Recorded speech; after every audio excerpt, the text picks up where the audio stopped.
Atonement for Me, Episode 7, Vader.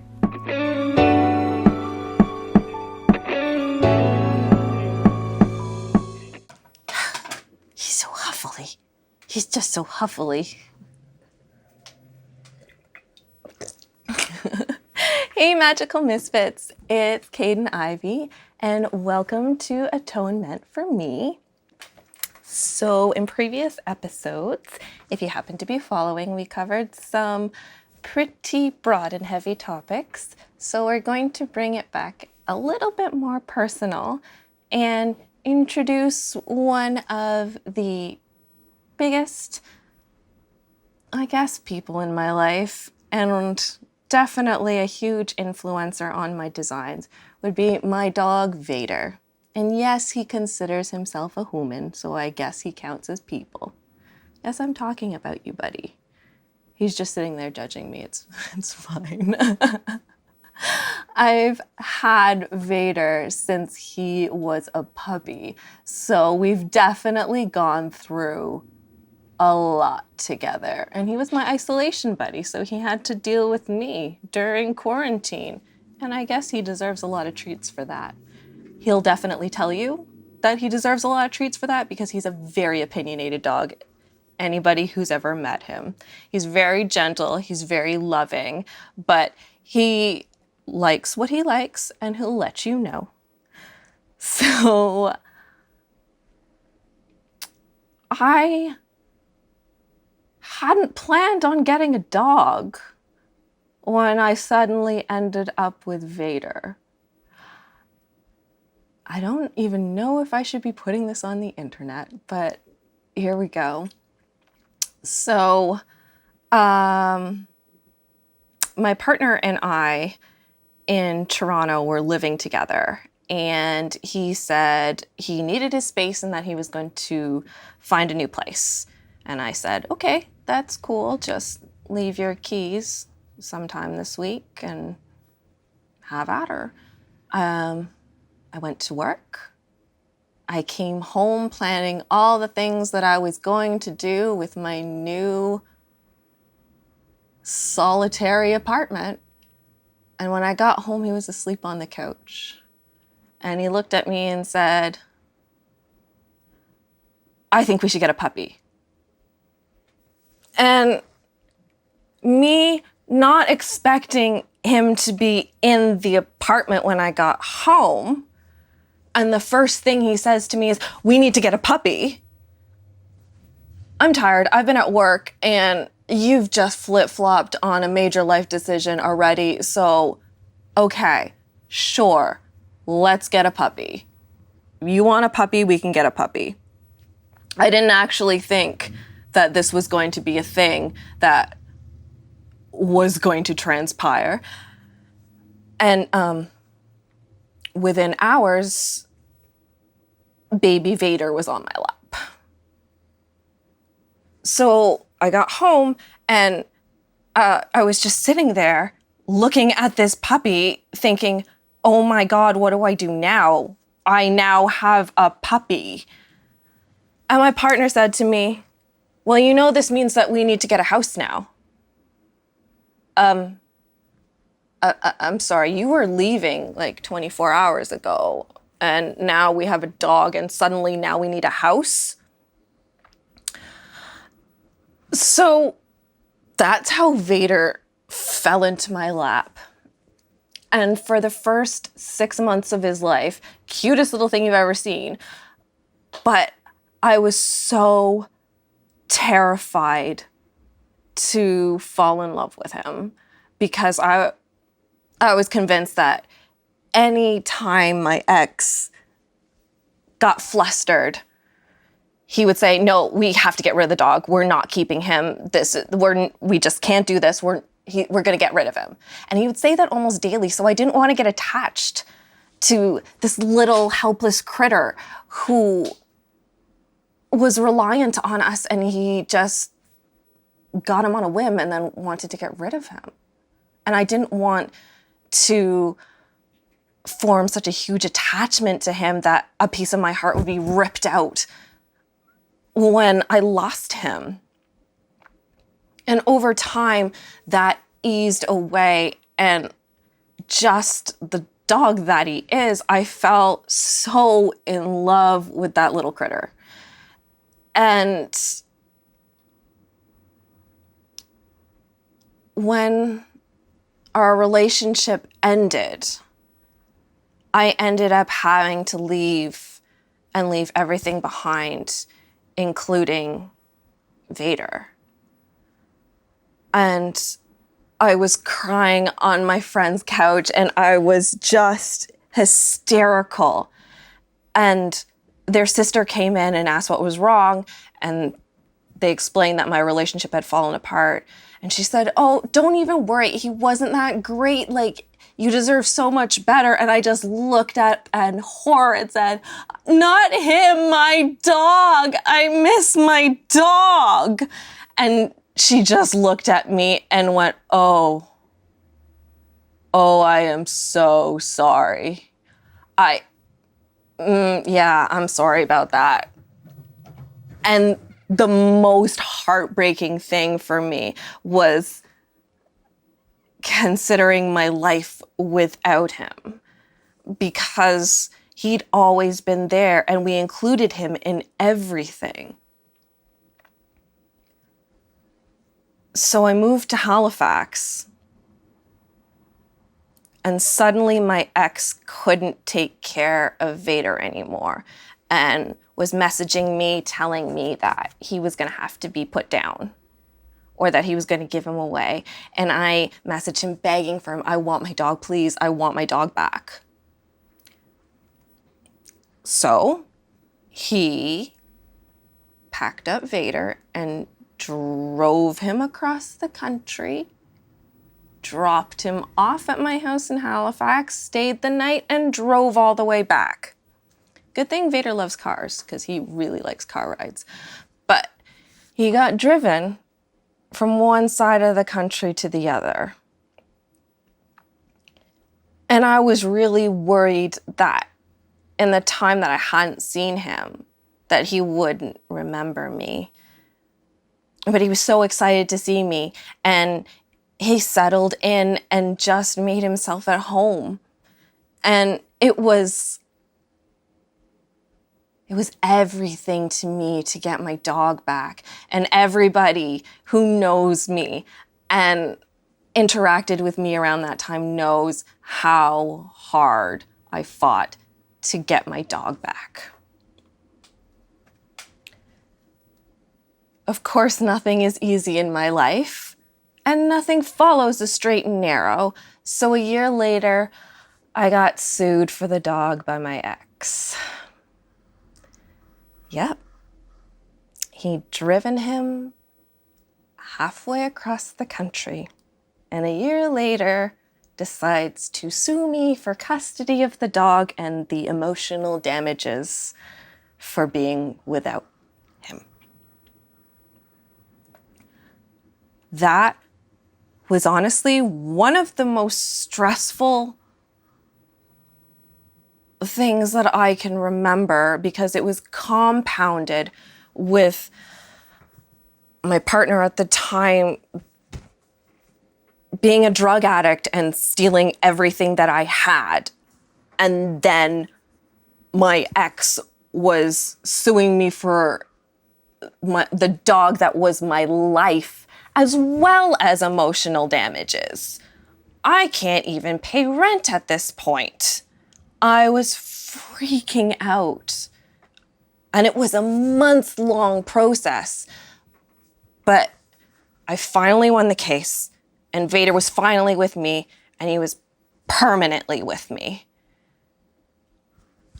And that was such a victory for me, because all I wanted was to have my best friend with me, my companion with me. He is such a loving and understanding dog, even though some people are scared of him because he's big and he barks. And yes, I'm talking about you. I know. I'm not saying anything bad, I promise. We're just talking just about your baby pictures and all that fun stuff.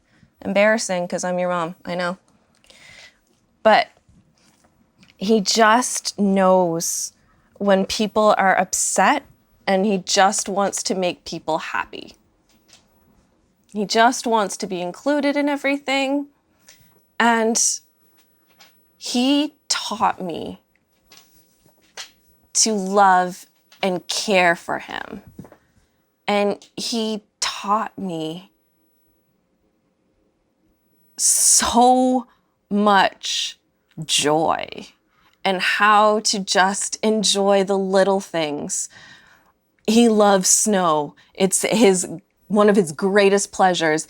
And every time we let him out in the winter, he goes nose first into the biggest snow pile and just rolls. And he's so happy. And I wouldn't trade those little moments of joy for anything in the world. When I first got him in Halifax, me and one of my best friends were taking him out for a run on Citadel Hill. And he's good with other dogs. He loves other dogs, but a lot of people are very apprehensive about him because he's a bigger dog. And there was a little white, floofy, yappy thing that was barking at him and then nipping at his paws, and he kept trying to run away from him. I know, this is an embarrassing story, Vader. And okay, yeah, walk away. It's still a good story. And he kept trying to run away from this little dog, and this little dog kept coming at him. And Vader just stood there, and he looked around, and he looked down at the little dog, and he just lifted his leg and peed all over the dog. And then I saw this old lady with snow white hair and this pristine ivory sari come running up the hill at me. And I thought, oh no, I'm going to get it. And as soon as she comes, she grabs her dog and she starts laughing and she goes, and I looked at her and I said, I'm so sorry. And she just looked at my dog and she looked at her dog and she said, I do not respect you, so I will pee on your head. And I almost peed. I was laughing so hard, but it could have gone so terribly wrong.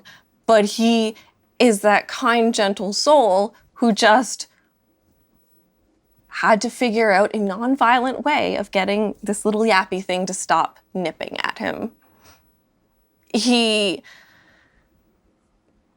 will bring you toys when you're sad, and even his strange little quirks, like he likes to announce himself whenever he comes home.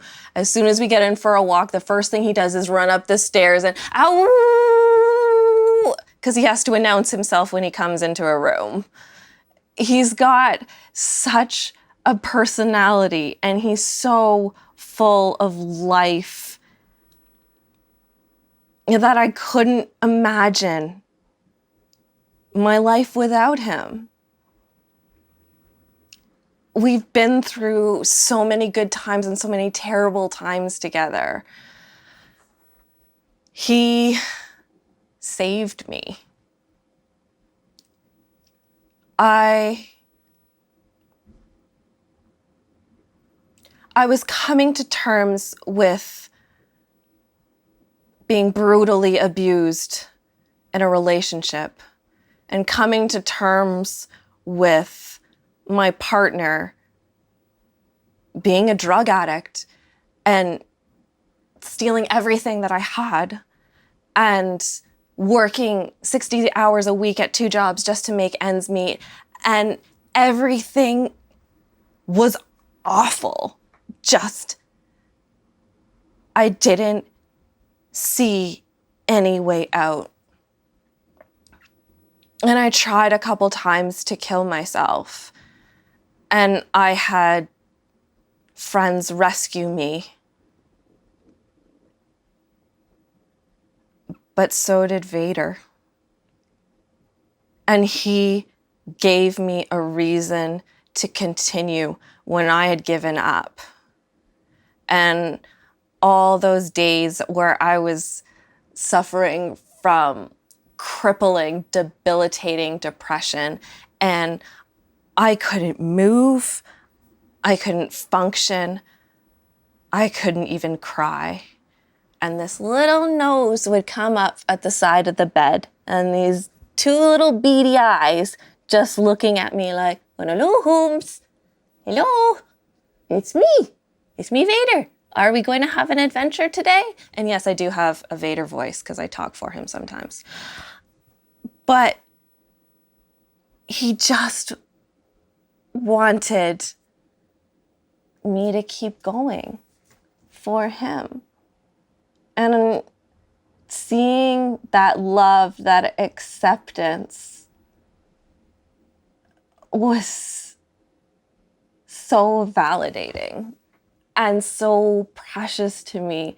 And every single morning that I wake up with that little nose looking at me, even if it's at the crack of dawn, I can't help but smile because he's so freaking cute. And he just wants everybody around him to be happy. If somebody comes over and is afraid of him, he's frantically going through his toy box to find the perfect toy to offer them to make them happy. If we go past a playground and there are children who are playing and going down the slide and screaming, as soon as he hears a child scream, he's like, oh, uh-oh, what's going on? And he feels that he has to go and rescue them.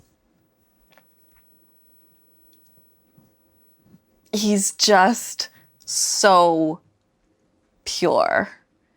And he's also just as quirky as I am.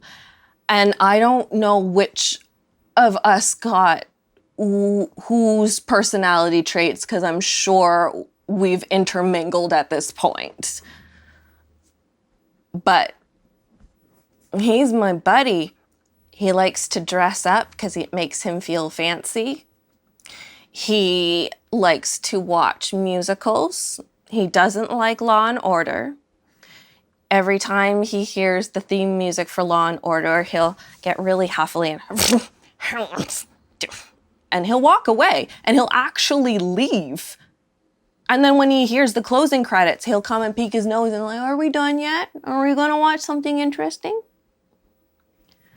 And he's such a part of me and my family that he gets Christmas presents from my parents every year. And during isolation, my dad sent me a USB key with a bunch of documentaries on it. And he said, oh, I downloaded these for Vader because I'm not sure what the grandpupper is into these days. So I got a selection of documentaries for my dog to watch in case he was bored during isolation.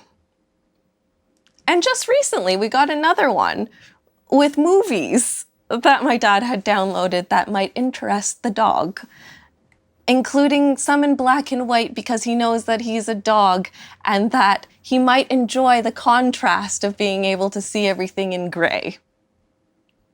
So people say to me, he's just a dog. But that just a dog has taken beatings for me when I was being abused, has sat with me as I cried when I had nothing, has licked the blood off me when I self-harmed, has stared into my eyes when I was screaming and crying that I just didn't want to go on. And he brings so much joy to the people around him. When I used to live downtown, some of the homeless people who saw him all the time would come up and give him a hug and talk out all their problems to him. And he would just sit there and listen to them and accept the head pats and the scritches because they just needed that comfort, and he was going to be that comfort. He loves to play with children. He loves everybody around him. And I love that about him. And I love that other people can see that in him. And one of my hobbies is photoshopping pictures of him into classic art because he has so much character and so much personality. It reads really well on camera and it looks very funny. In Renaissance art, all the way up to my friend is a surrealist painter, and one of my favorite things to do is every time he releases a painting to Photoshop Vader into his paintings. And I get a lot of my design ideas from some of those Photoshopped images, just because they're as quirky as me and my doggo are. So, if you're ever in the neighborhood and you're feeling sad, Vader has more friends than I do, and he absolutely accepts hugs from any human. And that's the tea.